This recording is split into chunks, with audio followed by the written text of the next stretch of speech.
Welcome to today's Explainer. We're undertaking a forensic investigation into what is easily one of the most polarizing, utterly fascinating real estate megaprojects in all of Southeast Asia. We are looking at Forest City, Malaysia in the year 2026. Now, if you've spent any time at all on the internet over the last few years, you have probably heard some wild, completely contradictory stories about this place. So today, we're going to look past the rumors. We're stripping away the viral headlines, and we're looking exclusively at the hard data, the actual facts on the ground, to uncover the true story of this massive development. $100 billion. Let that number sink in for a second. That is the staggering ambition behind Forest City. Rising directly from the land and coastal waters in Johor, Malaysia, this wasn't just supposed to be a new neighborhood. It was envisioned as a sprawling, futuristic metropolis built from scratch. Imagine sweeping aerial views of ultra-modern buildings, massive infrastructure networks, and artificial coastlines, all carefully engineered into existence. The sheer amount of capital and concrete poured into this vision is honestly hard to even comprehend. But despite that unbelievable investment, this is the chilling label that ended up broadcasting globally: Ghost City. International media outlets, from the BBC to these massive viral YouTube documentaries, flooded our screens with this eerie documentary-style footage. They showed empty boulevards, totally silent beaches, and towering residential blocks with literally no lights on. It cemented this narrative of total failure, right? It painted a picture of an abandoned, lifeless concrete jungle that had just swallowed billions of dollars. Okay, let's dive into this, because you really have to ask, how exactly does a project of this magnitude just stall out so dramatically? To figure that out, we need to do a bit of forensic digging. We need to understand exactly why it was built, who it was built for, what derailed it, and perhaps most importantly, what the actual reality of this development looks like today. So, here's the exact anatomy of that collapse. When Forest City first launched back in 2014, its original vision and its highly visible cross-border marketing were heavily focused on mainland Chinese buyers. But then, a perfect storm hit.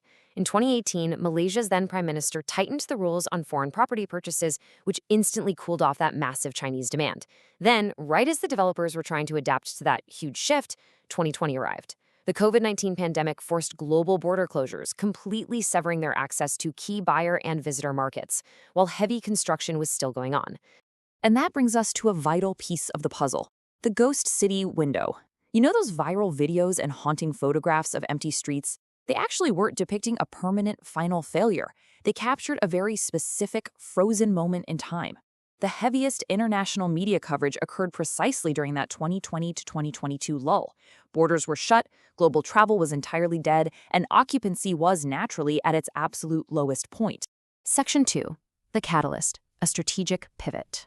Because let's be real, a city with $100 billion behind it rarely just stays frozen. The story absolutely did not end in 2022.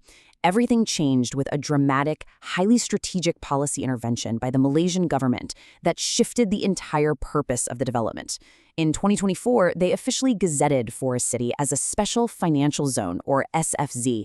And this wasn't just some clever rebranding, it was a fundamental shift in DNA. They pivoted the project away from being just a developer-led residential neighborhood, transforming it into a government-anchored economic engine tied directly to the broader Johor Singapore Special Economic Zone. Now, what's really interesting about this is the sheer aggressiveness of the financial incentives they rolled out to make this happen. The government needed to change investor behavior overnight, and they used taxation to do it. We're talking 0% tax, zero, on qualifying family office investment income for an initial 10 years. They slashed corporate tax to just 5% for qualifying tech and finance institutions for a massive 20-year period.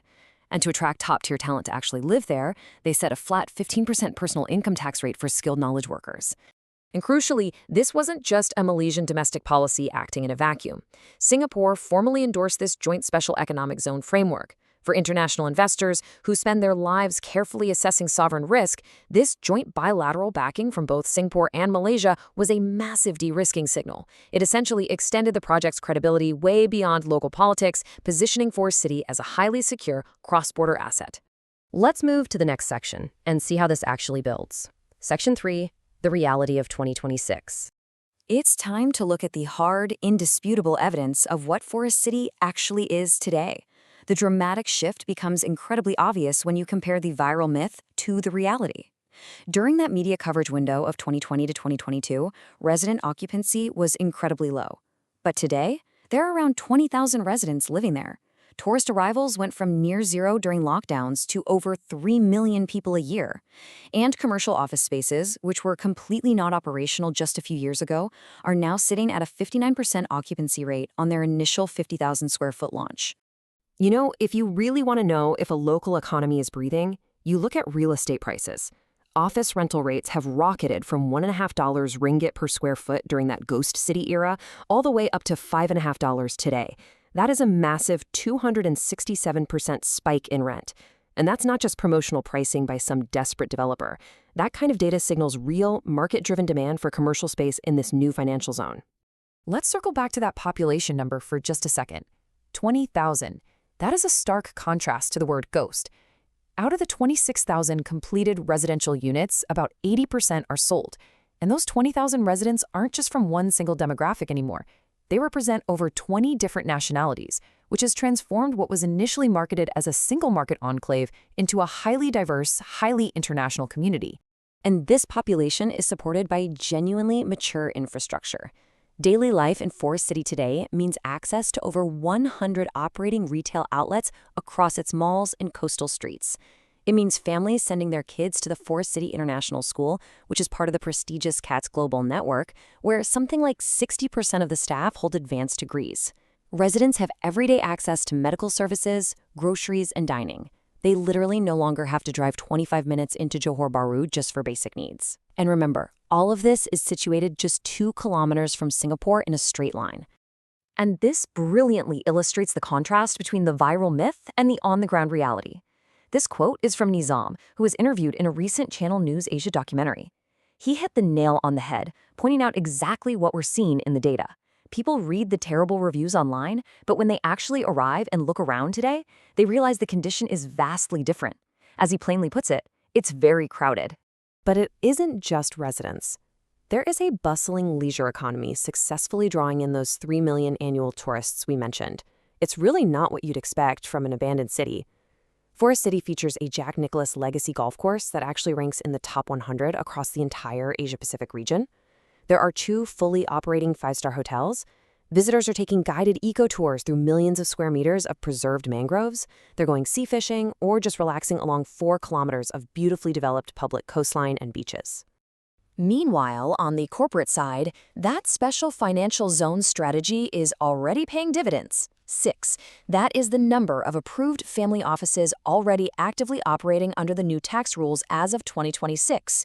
Together, those 6 offices have brought a combined 400 million ringgit in assets under management into the city, making some very serious headway toward the government's ambitious 2 billion ringgit goal by the end of the year. Now, if you're wondering why the Malaysian government is so heavily invested in making sure this project succeeds, you just have to look at these massive, auditable public returns. The development has already paid over 790 million ringgit in cumulative taxes to the state. It has created 10,000 jobs. It's fostered over 190 partnerships with local enterprises. And, interestingly, it has directed over 140 million ringgit directly into environmental conservation work, specifically protecting local seagrass and mangroves. And the final piece of the puzzle? The connectivity is about to lock right into place. The Johor Bahru Singapore Rapid Transit System, or the RTS link, is scheduled for completion in late 2026. Once that transit system is fully operational, it is going to dramatically reduce checkpoint congestion, seamlessly tying this thriving economic zone directly into the heart of Singapore's economy. So we've looked at the massive scale of the ambition, we've explored the historical collapse, those strategic policy pivots, and the very real hard data of 2026. The gap between the ghost city legacy of the past and the fiscal and physical reality of today is, empirically, vast. Which leaves us with one final, pretty provocative thought to consider. In an age of viral internet narratives and sensational headlines, are site visits and hard, objective data the only true cure for a myth? I encourage you to look at the numbers, look at the reality, and decide for yourself. Thanks for joining me on this investigation.